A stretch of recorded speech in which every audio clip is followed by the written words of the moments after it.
যারা যুদ্ধে হারতে পছন্দ করে না। আজকে তোমাদের শোনাবো এক শ্রেণীর যোদ্ধার গল্প। হ্যাঁ, ঠিকই বুঝেছ, এই গল্পটা আমাদেরকে নিয়েই লেখা। বর্তমানকালের এত রকম পরিস্থিতি, এই যেমন চাকরি নেই, রোজগার পাওয়ার রাস্তাটাও অনেক কঠিন হয়ে দাঁড়াচ্ছে। তা সত্ত্বেও আমরা হাল না ছেড়ে নিজেদের অস্তিত্বকে বারবার প্রমাণ করে চলেছি। আর এই একগুচ্ছ যোদ্ধাকে এক সুতোয় বেঁধেছে ঝাড়গ্রামের বাণীভবন ইনস্টিটিউশন, যেটা নারী শিক্ষা সমিতির আন্ডারে তার ঐতিহ্য বজায় রেখে চলেছে। প্রতিষ্ঠানটি প্রতিষ্ঠা করেছিলেন লেডি অবলাবালা বসু। এখানে জঙ্গলমহলের ছেলেমেয়েদের জন্য নিজেদের প্রচেষ্টায় অনেক রকমের কোর্স খুব অল্প খরচে সুযোগ সুবিধা দেওয়া হয়। এই যেমন সেলাই ও পোশাক ডিজাইন, ডিএলএড, কালচারাল প্রোগ্রাম, আরও অনেক কিছু। আমরাও এই যুদ্ধে সামিল হয়ে সেলাই ও পোশাক ডিজাইনের কোর্সটা করে ফেললাম। এখানে প্রিন্সিপাল ম্যাডাম আছেন রীতা ম্যাডাম।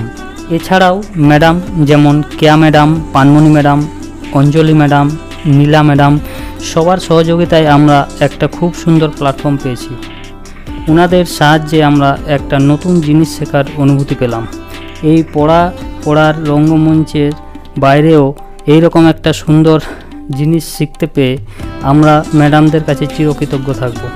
আর আমাদের কথা বলতে গেলে, সত্যি কথা বলতে, আমরা এই রকম কখনোই ভাবিনি যে আমাদের খুব স্ট্রাগল হচ্ছে।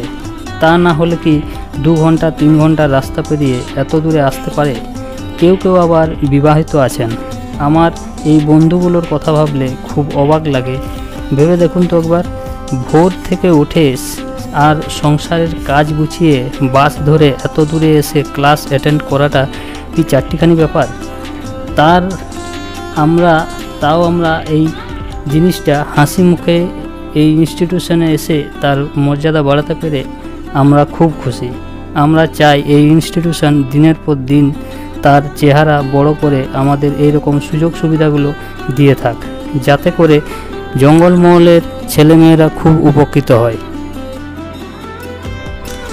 আমাদের সবার প্রিয় বীর নেতাজি সুভাষচন্দ্র বসুর একটা কথা মনে পড়ছে।